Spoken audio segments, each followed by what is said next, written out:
DNA TV, మన రాష్ట్రం మన ఛానల్.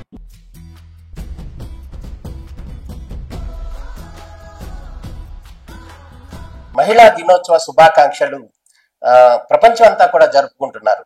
ఈ జరుపుకోవాల్సినటువంటి సందర్భం ఏంటి?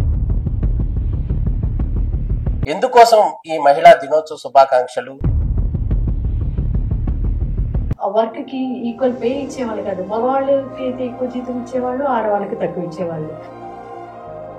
ఈ అభివృద్ధి పదం అనేది ఒక రథంతో మనం కనుక పోల్చుకుంటే దానికి 2 చక్రాలు ఉంటే, ఒక పక్కన మగవాళ్ళు చాలా ఫాస్ట్గా వెళ్ళిపోతూ ఉద్యోగంలో కానీ లేకపోతే ఎకనామిక్గా కానీ వాళ్ళు ముందుకెళ్తూ, మహిళలు వెనక్కి లాగబడుతూ రెండవ చక్రం ఉంటే ప్రోగ్రెస్ అనేది ఏ విధంగా ఉంటుంది? అక్కడ 6th గ్రేడ్ దాటిన తర్వాత ఆడపిల్ల స్కూల్కి వెళ్ళడానికి లేదు. ఆమె రైట్ ఫర్ ఎడ్యుకేషన్ అనేది ఆమెకి లేదు.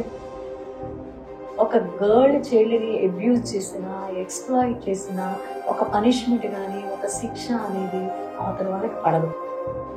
ఉమెన్ అబ్యూజ్ చేస్తూ, చైల్డ్ మ్యారేజెస్ చేస్తూ వాళ్ళని చదువుకోకుండా చేస్తే ఎలా ప్రోగ్రెస్ వస్తుంది? ఆడపిల్లకి చదివేందుకు నువ్వు ఉద్యోగం చేయాలా, ఊళ్ళు వెళ్ళాలా, నీకు ఎందుకు అసలు చదవద్దు, నువ్వు మానేసేయి.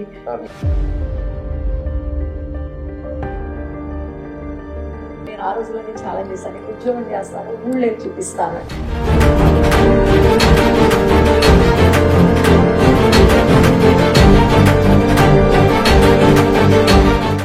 లోకల్ మార్కెట్ నుంచి గ్లోబల్ మార్కెట్ దాకా వాళ్ళు చేస్తున్నటువంటి ప్రోడక్ట్స్ ని ఎక్స్పోర్ట్ చేసుకునేటువంటి స్థాయికి వాళ్ళు చేరుకున్నారు. మహిళ లేని రంగం ఎక్కడా లేదండి.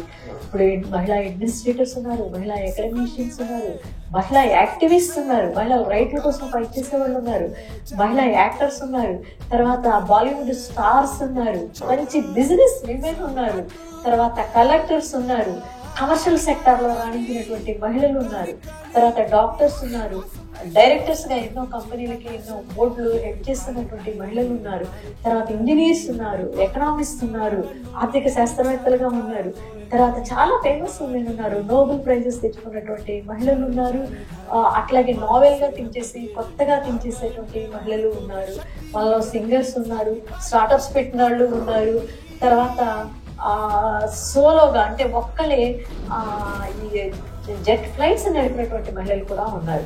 అందుకే మనకు ఒకటి చెప్తారు, ఒక రూరల్ ఏరియాస్లో ఎక్కడమ్మా నీవు లేనిది, ఏమిటమ్మా నువ్వు చేయలేనిది, కలెక్టర్ అయ్యావు, డాక్టర్ అయ్యావు, యాక్టర్ అయ్యావు, అన్నిట్లోనూ ఉన్నావు.